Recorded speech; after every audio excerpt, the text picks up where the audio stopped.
Hello friends, आज हम पढ़ेंगे hybridization. Hybridization is defined as a concept of a mixing two atomic orbitals to give rise to a new type of a hybrid orbitals. Hybridization में two atomic orbitals जो होते हैं वो एक नए हाइब्रिड ऑर्बिटल का फॉर्मेशन करता है। This intermixing usually results in the formation of a hybrid orbitals having entirely different energy shape. इन सब की एनर्जी क्या होती है? डिफरेंट होती है, लेकिन जब वो एक ही एनर्जी में जब आ जाते हैं तब इनके बीच में इंटरमिक्सिंग होती है और इंटरमिक्सिंग होने के बाद नए हाइब्रिड ऑर्बिटल का फॉर्मेशन होता है। The atomic orbital of the same energy level mainly take part in the hybridization. इसमें एनर्जी लेवल सेम होना कंपलसरी है। अगर एनर्जी लेवल सेम नहीं होगा तो हाइब्रिडाइजेशन होना पॉसिबल नहीं है। Both fully filled and half filled orbitals can also take part in this process. इसमें केवल हाफ फिल्ड ऑर्बिटल्स ही टेक पार्ट नहीं लेते हैं। अगर ऑर्बिटल्स फुल फील्ड हैं लेकिन एनर्जी लेवल अगर दोनों का सेम है तो वो भी हाइब्रिडाइजेशन में पार्टिसिपेट करता है या पार्ट करता है, अपना ऑर्बिटल वर्क करता है उसका। On the other hand we can say that the concept of a hybridization is an extension of the valence bond theory.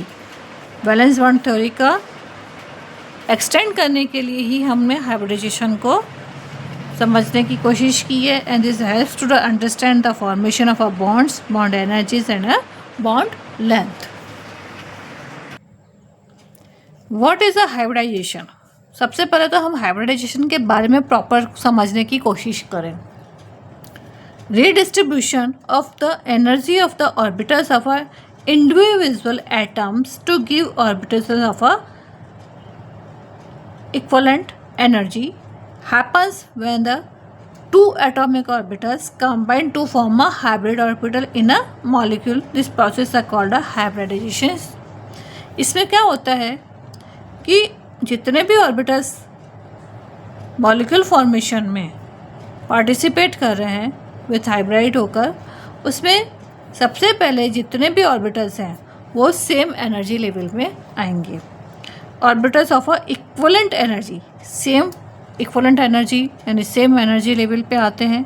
तब टू एटॉमिक ऑर्बिटल्स में इंटरमिक्सिंग होती है और to form a hybrid orbital in a molecule. और ये जो molecule है जिसका फॉर्मेशन हो रहा है उसमें हाइब्रिड ऑर्बिटल का फॉर्मेशन होता है।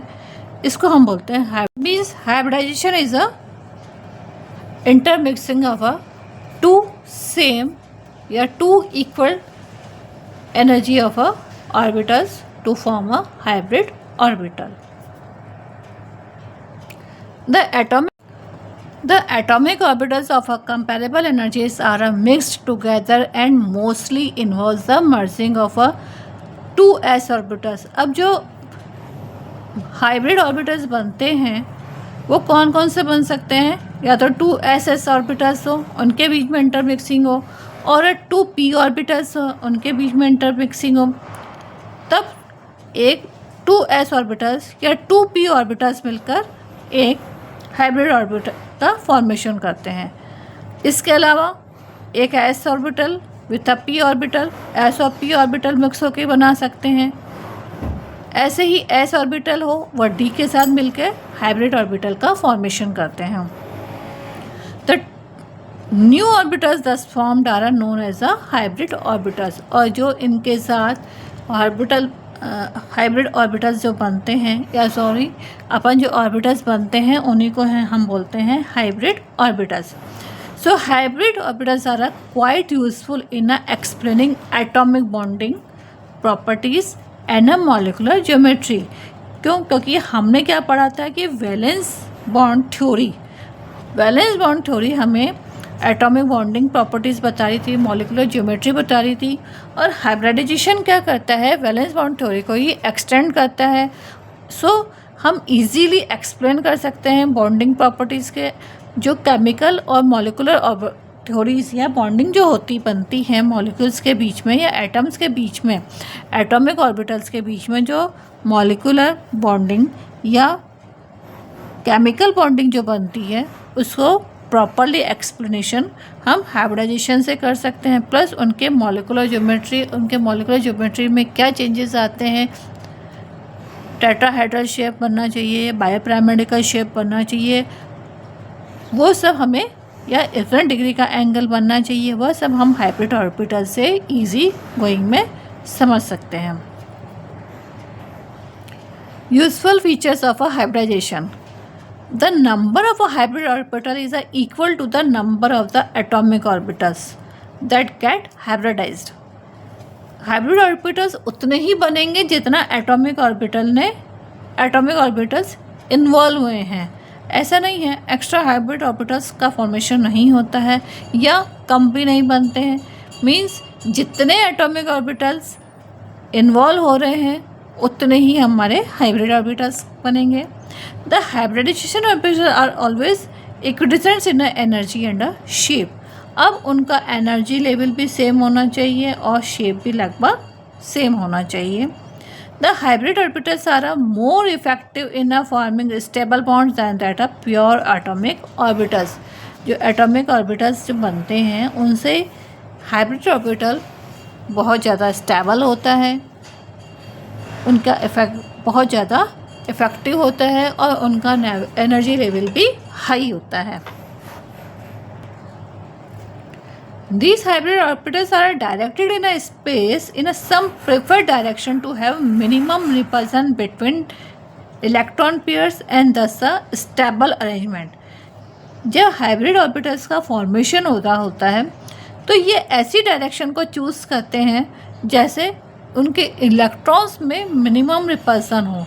अगर रिपल्सन ज़्यादा होगा तो हाइब्रिड ऑर्बिटल बनने का पोजीशन या पॉसिबिलिटीज़ कम हो जाती हैं। So they prefer exact position where they found minimum repulsion and thus a stable arrangement, plus उनको स्टेबल अरेंजमेंट मिल सके। Therefore the type of hybridization indicates the geometry of the molecule. So hybridization उनके geometry पे भी, molecules की जो geometry है वो भी हाइब्रिडाइजेशन पे ही डिपेंड करती है, या हाइब्रिडाइजेशन अगर प्रॉपर होता है तो ज्योमेट्री भी मॉलिक्यूल की हम शो कर सकते हैं। अब ये तो हमने पढ़े फीचर्स, अब हम पढ़ते हैं इसकी कंडीशंस कि हाइब्रिडाइजेशन के लिए कौन सी कंडीशन कंपलसरी है। The orbitals present in the valence shell of the atoms are hybridized. जो इलेक्ट्रॉन्स वैलेंस शेल में प्रेजेंट होते हैं वही इसमें पार्टिसिपेट करेंगे। Second, the orbitals undergoing hybridization should have almost equal energy, plus उनकी एनर्जी भी क्या होनी चाहिए, इक्वल होनी चाहिए। जब उनकी एनर्जी इक्वल होगी तभी उनमें हाइब्रिडाइजेशन पॉसिबल है। Promotion of a electron is a not essential condition prior to the hybridization. Electron का प्रमोशन कंपलसरी नहीं होता है। It is not necessary that they have only half filled orbitals participate in a hybridization. ज़रूरी नहीं है कि half filled orbitals ही participate करें हाइब्रिडाइजेशन में, इसमें फुल फील्ड ऑर्बिटल्स भी हाइब्रिडाइजेशन में पार्ट ले सकते हैं। Hybridization happen only during the bond formation and not in an isolated gaseous atom. ये सिर्फ प्रोसीजर, हाइब्रिडेशन का जो प्रोसीजर है ये केवल बॉन्डिंग में ही पॉसिबल है, बॉन्डिंग में ही अप्लाई होगा। ऐसे नहीं है कि आप आइसोलेटेड गैसियस एटम में ये पॉसिबल हो, ये सिर्फ बॉन्ड फॉर्मेशन में ही पॉसिबल है। The bigger lobe of the hybrid orbital always has a positive sign, हम उसको हमेशा पॉजिटिव साइन से ही शो करेंगे, while the smaller lobe on the opposite side has a negative sign, और जो स्मॉलर लोब होता है उसको हम नेगेटिव साइन से शो करते हैं। अब हम पढ़ते हैं टाइप्स ऑफ हाइब्रिडाइजेशन।